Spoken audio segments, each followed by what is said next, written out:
आप सभी को कक्षा 11 की जो आरोह पुस्तक हिंदी में, उसमें पहले 3 लेसन आपको पढ़ाए जा चुके थे पथिक तक। उसका वीडियो आपको यूट्यूब चैनल पर अपलोड कर दिया गया, उसे आप देख भी लिए होंगे। अब ये जो चौथा चैप्टर है वे आँखें, सुमित्रा नंदन पंत का पद्य खंड में, उस पे आज हम चर्चा करेंगे। चलिए, तो आप देख पा रहे हैं ये कविता के लिए पल्लव इनकी रचना है सुमित्रा नंदन पंत की। उसी की भूमिका में दिया गया है कि कविता के लिए चित्र भाषा की आवश्यकता पड़ती है। भाषा कैसी हो? चित्रात्मक हो ऐसा, और उसके शब्द सस्वर होने चाहिए जो बोलते हों और सेब की तरह जिनके रस की मधुर लालिमा भीतर न समा सकने के कारण बाहर झलक पड़े। यानी ऐसी कविता होनी चाहिए जैसे सेब का जो रस है वो बाहर तक दिखता है, उसका लालिमा, उसकी मधुरिमा, उसी तरह की कविता हो, ऐसा इनका विचार है। पल्लव की भूमिका में लिखा है। तो सुमित्रा नंदन पंत के जीवन परिचय के बारे में भी कुछ देख लेते हैं। गोसाई दत्त सन 1900 जन्म कब हुआ था? इनका मूल नाम गोसाई दत्त है। किताब में जो लिखा आप देख पा रहे हैं स्क्रीन पे, सुमित्रा नंदन पंत का मूल नाम, बचपन का नाम कह लो या मूल नाम कह लो, ये क्या नाम था? गोसाई दत्त नाम था। इनका जन्म 1900 ईस्वी में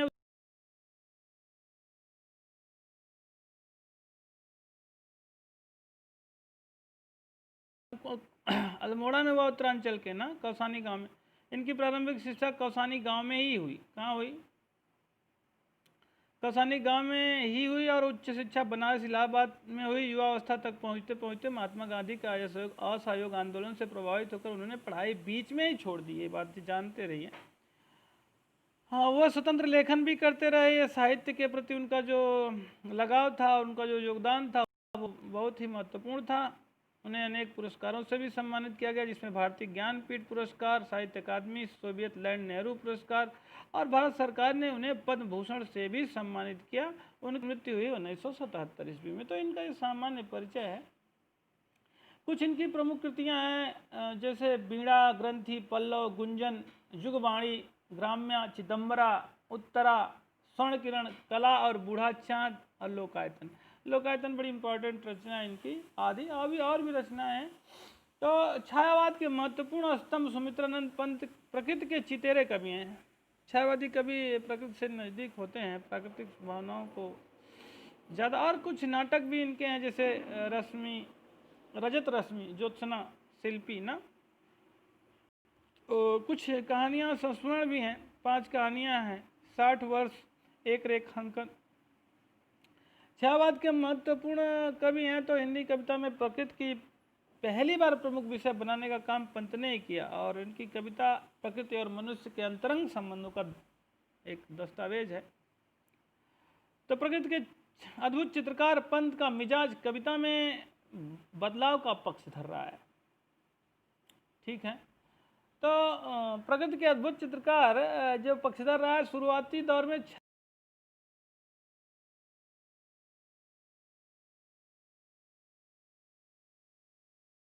दौर में ताज और वे आँखें जैसी कविताएं भी लिखी। इसके साथ ही अरविंद के मानववाद से प्रभावित होकर, अरविंद घोष का नाम सुना आप लोगों ने, हाँ, मानो तुम सबसे सुंदरतम जैसी रचना भी, जैसी पंक्तियां भी लिखते रहे। और उन्होंने नाटक, कहानी, आत्मकथा, उपन्यास, आलोचना क्षेत्र में भी काम किया। रूपाब नामक पत्रिका का संपादन भी किया, जिसमें प्रगतिवादी साहित्य पर विस्तार से विचार विमर्श होता है। ठीक, पंत जी की भाषा बहुत ही सुंदर और सरल थी। प्रकृति की जादूगरी उनकी भाषा में दिखती है। उसे स्वयं पंत चित्र भाषा यानी बिंबात्मक भाषा कहते रहे हैं। अब्रज भाषा और खड़ी बोली के विवाद में उन्होंने खड़ी बोली का पक्ष लिया, और पल्लव की भूमिका में विस्तार से खड़ी बोली का समर्थन भी किया। प्रस्तुत कविता जो आपके लेसन में है वे आँखें, जिस पर हम चर्चा करेंगे, पंत की प्रगतिशील दौर की कविता है, प्रगतिवादी कविता है। इनमें विकास की विरोधाभासी अवधारणाओं पर करारा प्रहार किया गया है। युग युग से शोषण के शिकार जो भारतीय किसान है, किसान का जो जीवन है, कवि को आहत करता है। दुखद बात यह है कि स्वाधीनता के बाद भी भारत में किसानों के को केंद्र में रखकर कुछ ऐसी व्यवस्था ने निर्णायक हस्तक्षेप नहीं किया। कविता ऐसे ही दुष्चक्र में फंसे किसानों के व्यक्तिगत एवं पारिवारिक दुखों की परतों को खोलती है और स्पष्ट रूप से विभाजित समाज की वर्गीय चेतना का खाका प्रस्तुत करती है। आइए अब हम लोग वे आंखें जो कविता आपको स्क्रीन पर दिख रही हैं, ये लो मैं बड़ा कर देता हूँ ना, ये देखो वे आंखें लिखा है और ये देखिए अंधकार की गुफा। चलिए इसको पहले इसका गायन कर लेते हैं, फिर जो है इस पे हम इसके अर्थ पर चर्चा करेंगे, ठीक है। चलिए। अंधकार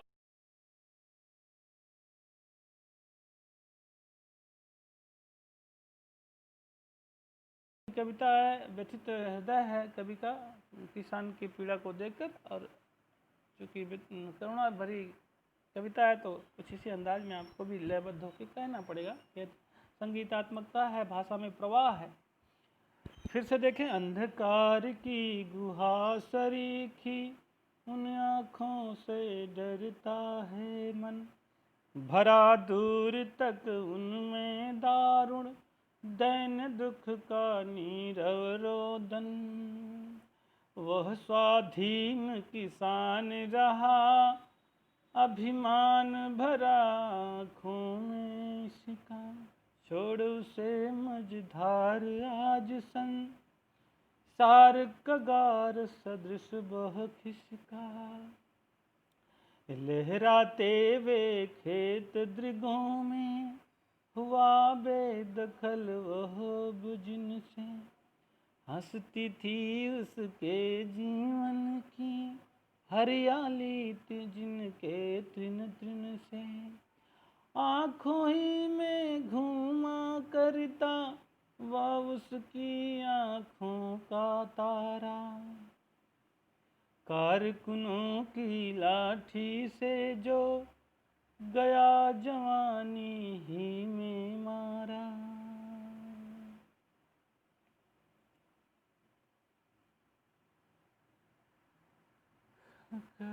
बिका दिया घर द्वार महाजन ने न ब्याज की कौड़ी छोड़ी।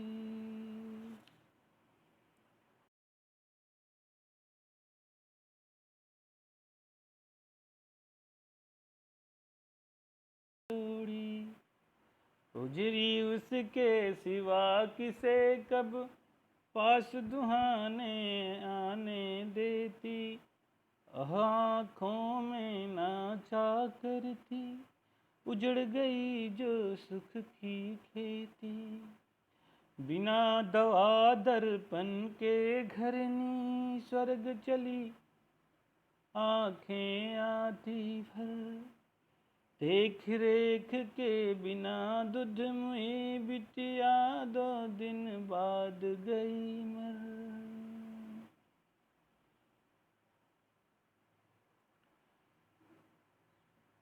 घर में विधवा रही पतोहू, लक्ष्मी थी यद्यपि पति घातिन, पकड़ मंगाया कोतवाल ने डूब कुएं में मरी एक दिन। खैर पैर की जूती जोरू नए सही एक दूसरी आती, पर जवान लड़के की सुध कर सांप लौटती फटती छाती। एक बार इसे फिर से देखो। खैर पैर की जूती जोरू न सही एक दूसरी आती, पर जवान लड़के की सुध कर सांप लौटते फटती छाती। पिछले सुख की स्मृतियाँ आँखों में क्षण भर एक चमक है लाती, तुरंत शून्य में गड़ वह चितवन।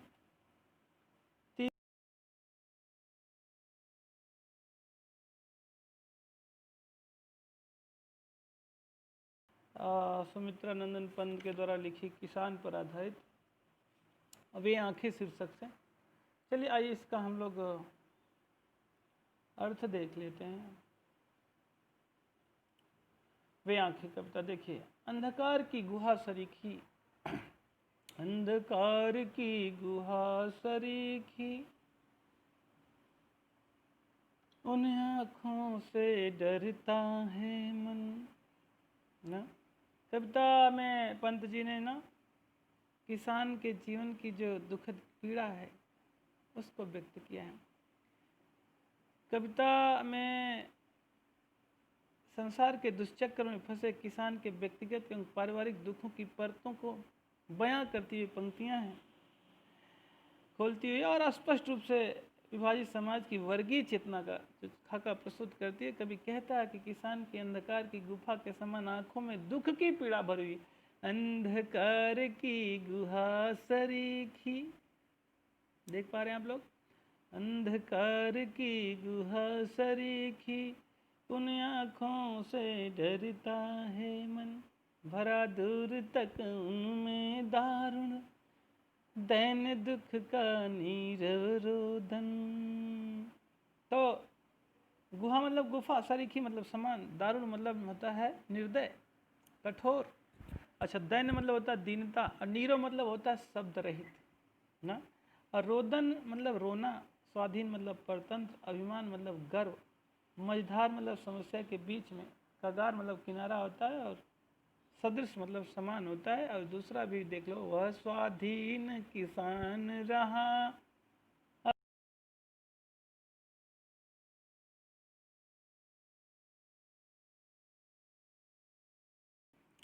छोड़ो से मझधार आज संसार कगार सदृश वह खिसका। इन चार पंक्तियों की जो दो पैरा है, इनका अर्थ पहले देख लेते हैं।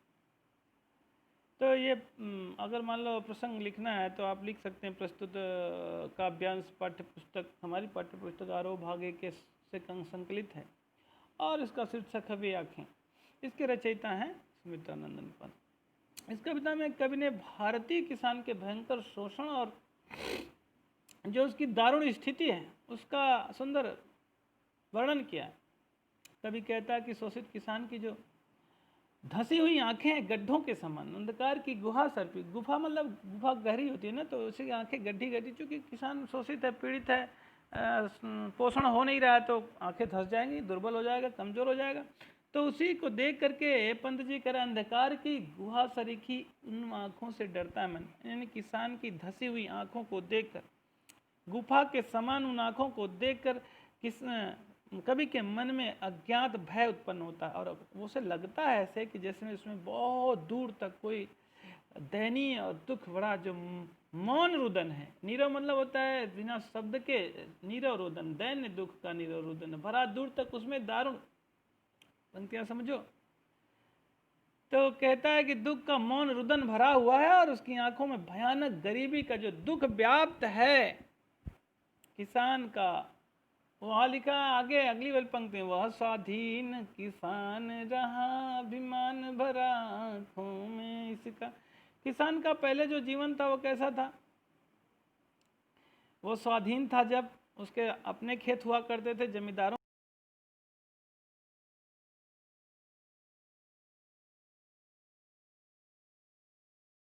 से समस्याओं के बीच में छोड़कर किनारे की तरह बहकर उससे दूर चला गया। संसार के लोग समस्याओं के बीच मझधार में छोड़ दिया है, छोड़ से मझधार आज संसार का गार सदृश बखिस का। संसार किसानों को ऐसे दुर्दिन में छोड़ करके अलग हो गया है। तो किसान इस समय की स्थिति कैसी है भाई? जमींदारों के हाथ में चला गया है खेत, तो निर्धन हो गए हैं, उनसे जबरन टैक्स वसूला जा रहा है, तमाम तरह उनसे जो कर्जे वगैरह उनके लिए आगे कविता में वर्णन मिलेगा। यहाँ कह रहा है कि कभी किसान की धंसी हुई आँखों को देखकर उसे अज्ञात सा भय लगता है, डर लगता है। कहता है कि उसमें अंधकार अंधकार है, दुख है, पीड़ा है, गरीबी है, दरिद्रता है ना।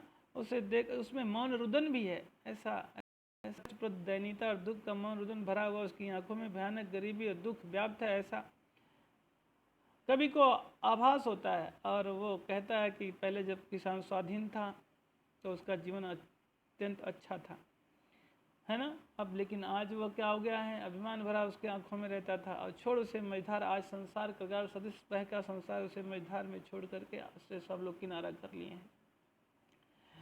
आगे लिखा है, लहराते वे खेत दृगों में, हुआ बेदखल वो बुझिन से, हंसती थी उसके जीवन की हरियाली उस जिनके तृण तृण से। कभी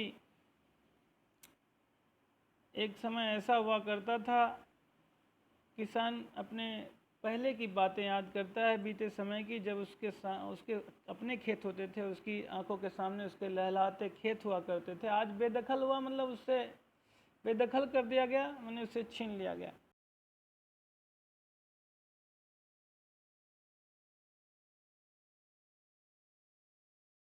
पहले अतीत की समय को याद करके वो दुखी हो रहा है किसान, और कह रहा आज उसे अब जिनसे वह बेदखल हुआ है, और जब उसके जीवन में हंसती थी, उसके जीवन की हरियाली उसके तृण तृण में, मतलब हर जगह, अर्थात जब वह खेतों से बेदखल कर दिया गया, अर्थात जमींदारों ने उसकी ज़मीन हड़प ली, और कभी इन खेतों के तिनके तिनके में कभी हरियाली लहराती थी तथा उनके जीवन को सुखमय बनाती थी किसान के, आज वह सब कुछ खत्म हो गया है। वही कहना चाह रहा है किसान।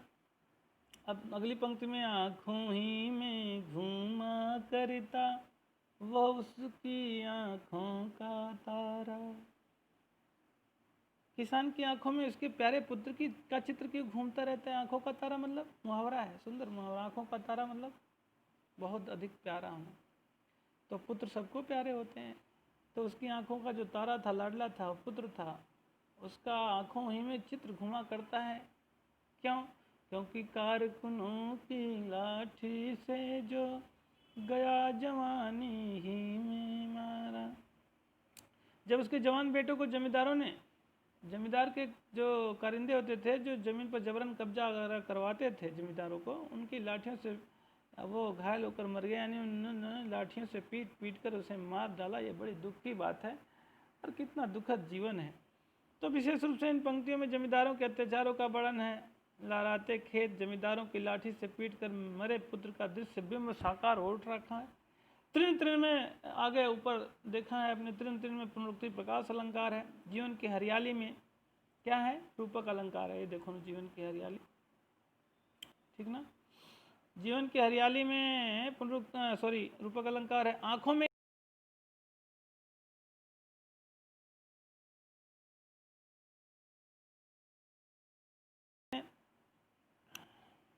अब आगे हम लोग दूसरे जो पैरा है उसका अध्ययन करते हैं, ठीक है।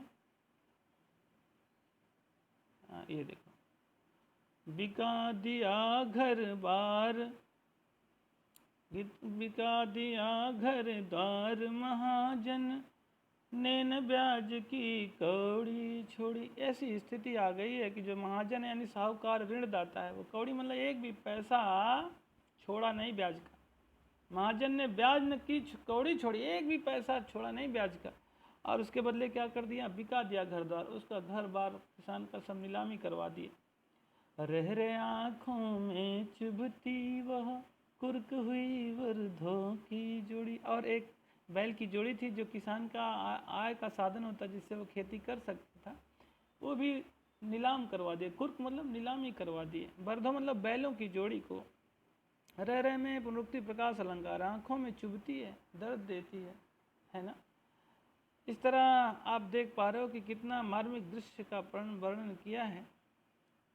कभी किसान की दयनीय दशा का वर्णन कर रहा है और कह रहा है किसान में कर्ज में डूबा है, और महाजन ने धन व ब्याज की वसूली के लिए किसान की सारी अस्थायी संपत्ति को नीलाम कर दिया, घर द्वार को भी, और उसे बेघर कर दिया, परंतु अपने ऋण के ब्याज की पाई पाई चुका ली। किसान को सर्वाधिक पीड़ा तब हुई कि जब बैलों की जोड़ी भी नीलाम कर दिया, है ना। यह बात उसकी आंखों में आज भी चुभती है।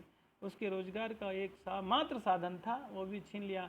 और अगली 4 पंक्तियों में लिखा है, उजरी उसके सिवा किसे कब पास दुहाने आने देती।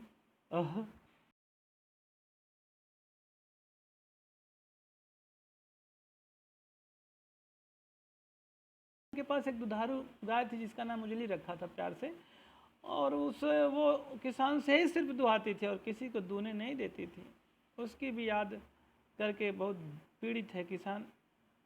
हाँ, मजबूरी में उसे भी बेचना पड़ा है आज कर्ज चुकाने के लिए। इन सब बातों को याद करके किसान बहुत ही दुखित है, चिंतित है। सारे दृश्य उसकी आंखों के सामने नाचते हैं, आंखों में नाचा करती उजड़ गई जो सुख की खेती, ये सारे दृश्य उसकी आंखों के सामने नाचते हैं। उसकी सुख भरी खेती उजड़ चुकी है, अतः वो निराश और हताश है ना। किसानों पर महाजनों का अत्याचार का सजीव वर्णन किया है इन पंक्तियों में। कुर्की, गरीबी, कर्ण, बैलगाय आदि का जो दृश्य है वो कितना कारुणिक है। घर द्वार कौड़ी की कौड़ी ने न किसे कब में अनुप्रास अलंकार देख रहे हैं, रह रहे में पुनरुक्ति प्रकाश अलंकार, आंखों में चुभना, आंखों में नाचना आदि मुहावरों का प्रयोग किया गया है। देशज शब्द वर्धों का सटीक प्रयोग किया गया, ग्रामीण परिवेश साकार हो गया इन पंक्तियों में। आगे देखना, बिना दवा दर्पण के घरनी, स्वर्ग चली आंखें आती भर, देख रेख के बिना दूध मुही, बिटिया 2 दिन बाद गई मर। बिना दवा दर्पण के, यानी किसान के गरीबी और अभाव के कारण उसकी जो घरनी यानी पत्नी थी, घर वाली थी, वो स्वर्ग चली गई, मतलब बिना दवा दर्पण के ही मर गया। और वो ये सुनकर उसकी आंखें भी भर आती, बड़ा दुखित और पीड़ित हो जाता है। और बिना देख रेख के, देखभाल हुआ नहीं, क्योंकि उसकी पत्नी मर गई तो उसकी जो दूध नहीं बची थी, वो भी, उसकी बिटिया भी, उसको दूध नहीं मिल पाया, उसकी सेवा नहीं हुई, देख रेख नहीं हुई, तो वो भी 2 दिन बाद ही मर गई।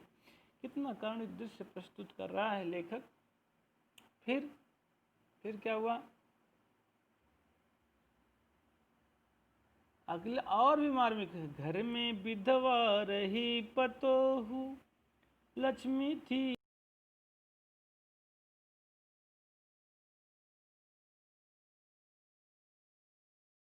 कुएं में मरी एक दिन। घर में विधवा पतोही थी, तो चूंकि आप ऊपर पढ़ चुके हो कि किसान के पुत्र को जमींदार के कारकुनों ने मार करके लाठी से उसको मौत के घाट पहुंचा दिया था। इससे उसकी जो बहू थी वो विधवा थी, हो गई थी।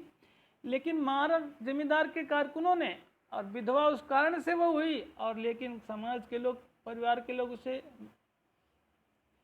पति का घातिन समझते हैं। ये स्त्रियों की अच्छी स्थिति नहीं थी तत्कालीन समाज में, इसका विवरण आप देख पा रहे हो। तो किसान की पत्नी पारिवारिक अच्छी स्थिति नहीं थी, तो पत्नी दवा दारू के अभाव मर गई, या संसाधनों की कमी से उसकी 2 मुही बच्ची भी मर गई। पत्नी की मृत्यु के बाद नन्ही बच्ची। किसान के घर में उसकी विधवा पुत्र वधू बच्ची है, उसका नाम लक्ष्मी था, परंतु उसे पति को मारने वाला समझा जाने लगा। क्यों? समाज में पति की मृत्यु के होने पर पत्नी को हत्या का जिम्मेदार मान लिया जाता है। ये भी एक तरह का बड़ा सामाजिक दुराचार है। एक दिन कोतवाल ने उसे बुलाकर पकड़ मंगाया। कोतवाल ने डूब कुएं में मरी एक दिन ना। कोतवाल ने उसे बुलाकर उसकी इज्जत भी लूट ली।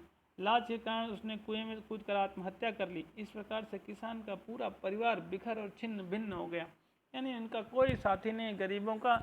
इसीलिए लिख दिया है, पहली वाली पंक्ति में लिखा था कि संसार कगार सदृश बह खिसका। पूरा संसार, दुनिया वाले भी कोई विरोध नहीं करते इसका, सारे उससे अलग हट जाते हैं। और फिर अगली पंक्ति में देखो लिखा है, खैर पैर की जूती जोरू। ऊपर वाली पंक्ति में पुलिस के अत्याचार का भी वर्णन है, खड़ी बोली का प्रयोग है ना। दवा दर्पण 2 दिन में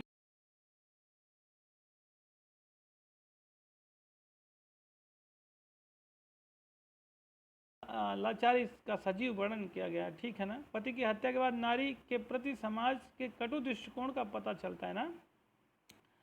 अब आप देखो, खैर पैर की जूती जोरू। जोरू मतलब पत्नी, पैर की जूती मुहावरा है, मतलब उपेक्षित होना, तिरस्कृत होना। ना सही एक दूसरी आती, मतलब पत्नी को जो जूती के समान समझाता था, एक नहीं है तो एक मर गई तो दूसरी आ जाती। पर जवान लड़के की सुध पर सांप लौटते फटते, सांप लौटना, छाती फटना, ये मुहावरे का प्रयोग किया गया सुंदर। तो लेकिन पुत्र मोह बहुत होता है। पत्नी न रहे कोई बात नहीं है, किसान को अपनी पत्नी की मृत्यु पर विशेष शोक नहीं होता है, उसे पैर की जूती के समान समझता है। यदि एक नहीं है तो दूसरी विवाह करके लाएगा। परंतु उसे अपने जवान बेटे की याद बहुत आती है, क्योंकि वह किसान खेती करते समय उसका एकमात्र साथी होता था। उसकी छाती पर सांप लौटता है, दुख होता है, छाती फटती है। उसे बेटे की मृत्यु असहनीय कष्ट है। किसान जब अपने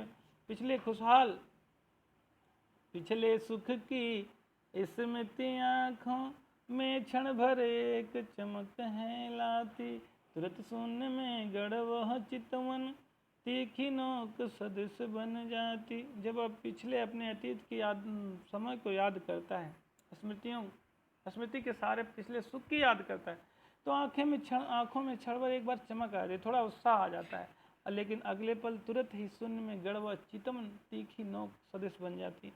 क्षण भर वह सच्चाई के धरातल पर जब सोचता है तो वर्तमान में जब देखता है तो उसकी नज़र शून्य में अटक जाती है, आंखें हवा में लटक जाती हैं, ऐसे देखने लगता बावरा होकर, और उसकी तीखी नज़रें नोक के समान उसी को चुभाती हैं, चुभने लग जाती हैं। ठीक है, सदृश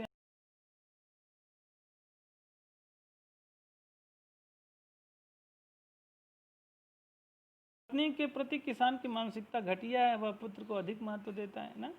इस तरह के वर्णन आपको कविता में मिल जाएंगे। फिर अभ्यास प्रश्नों पर भी चर्चा हम लोग थोड़े बहुत कर लें, ताकि इसी वीडियो में ये सब क्लियर हो जाए। बाद में एक वीडियो बनाना पड़ता है, ठीक है ना। चलिए कविता के साथ जो प्रश्न है अभ्यास में, अहंकार की गुहा सरीखी उन आँखों से डरता है मन, ये पंक्तियाँ दे दिएगा और कुछ प्रश्न कर रहा है। कह रहे आमतौर पर हमें डर किन बातों से लगता है, तो आमतौर पर हमें जो डर है वो दुख दर्द देने वाली जो बात है उससे लगता है। उन आँखों से किसकी ओर संकेत किया गया है, उन आँखों से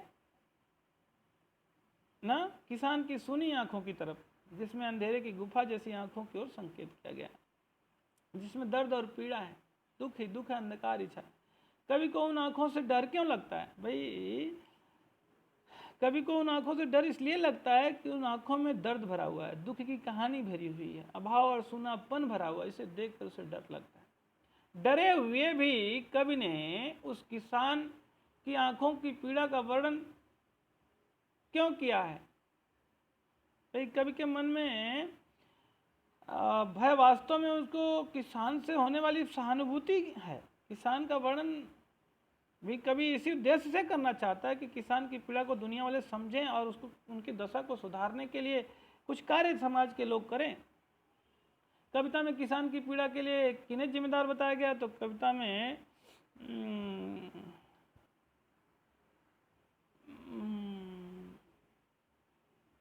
किसान की पीड़ा के लिए पूरे समाज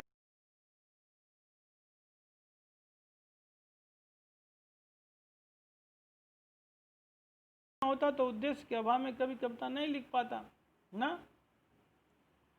किन पिछले आगे देखना, कविता में किसान की पीड़ा के लिए जिम्मेदार बताया गया है, किसे बताया गया है देखना। नहीं कभी,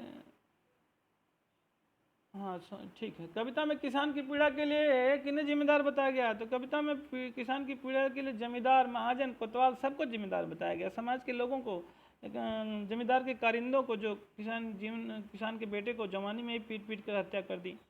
मूलधन सहित महाजनों ने उससे कर्जा वसूल लिया, उसका घर बार कुर्क कर दिया, बैल और गाय सब बिकवा दिया, नीलाम कर। आर्थिक अभाव के कारण वो अपने पत्नी का इलाज नहीं करा पाया, उसकी बच्ची भी मर गई, है ना। और वासना के हवस का शिकार बना लिया किसने? कोतवाल ने उसकी पुत्रवधू को, और लज्जा और पीड़ा के मारे वह कुएं में डूबकर आत्महत्या कर ली। और इस समाज में होने वाले अत्याचारों को मुख्य दर्शक बनकर समाज देखता रहा है। इसीलिए कविता में किसान की पीड़ा के लिए जिम्मेदार समाज के सभी उन जो शोषण वाले तत्व हैं और जो निष्पक्ष होकर देखते हैं उन सभी को बनाया है। दूसरा प्रश्न था, पिछले सुख की स्मृति आंखों में क्षण भर चमक लाती है, इसमें किसान के किन पिछले सुखों की बात करता है की ओर संकेत किया गया है? तो जब किसान के पास लहलाते उनके अपने खेत थे, बैलों की जोड़ी थी, जवान उनका बेटा था, स्त्री पुत्री पतोह सबसे भरा पूरा परिवार घर बार था, सुखी था। खेत की हरियाली का एक एक तिनका किसान के जीवन में हंसी खुशी फैलाता था। जवान बेटा जो उसकी आंखों का तारा था, बैलों की जोड़ी, उजरी गाय, उसकी पत्नी, इसके अलावा दूध नहीं निकालने देती किसी से जो उसकी गाय थी उजली, यह सब किसान के सुख भरे दिन थे। उन बातों का स्मरण करता है और मन में सुखी होता है, परंतु जैसे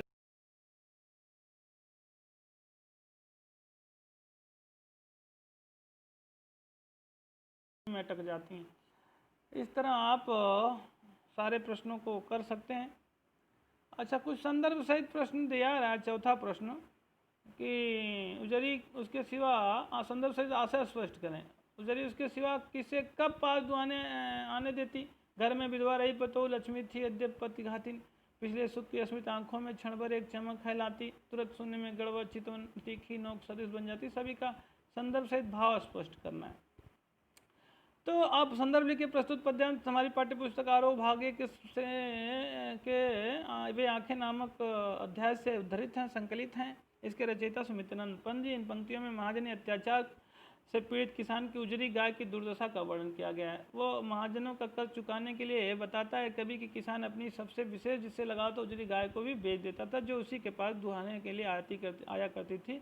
नीलामी के बाद उसने दूध देना भी बंद कर दिया। किसने? उस उजरी गाय ने। अच्छा, खा वाला घर में विधवा रही पतो लक्ष्मी थी यद्यप पति घातिन। ये जो संदर्भ तो पूर्ववत रहेंगे। इसमें किसान के घर में सिर्फ विधवा पुत्र वधू बची है, उसका नाम लक्ष्मी था, परंतु उसे पति की मारने वाली कहा जाता था। समाज में विधवा के प्रति नकारात्मक रवैया है और हालांकि उसका उसमें कोई दोष नहीं था, फिर भी पति घातिन कही जाती थी। पिछले सुख की स्मृति आंखों में क्षण भर एक चमक लाती।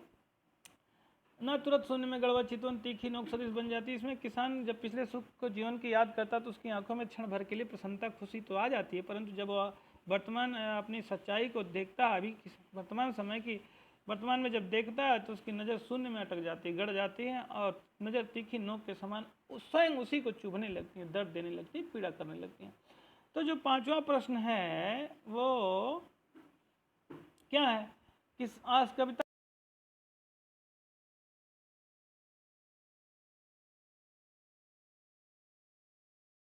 ध्यान से देखते वर्तमान समय स्त्री विषय पर एक लेख लिखना है।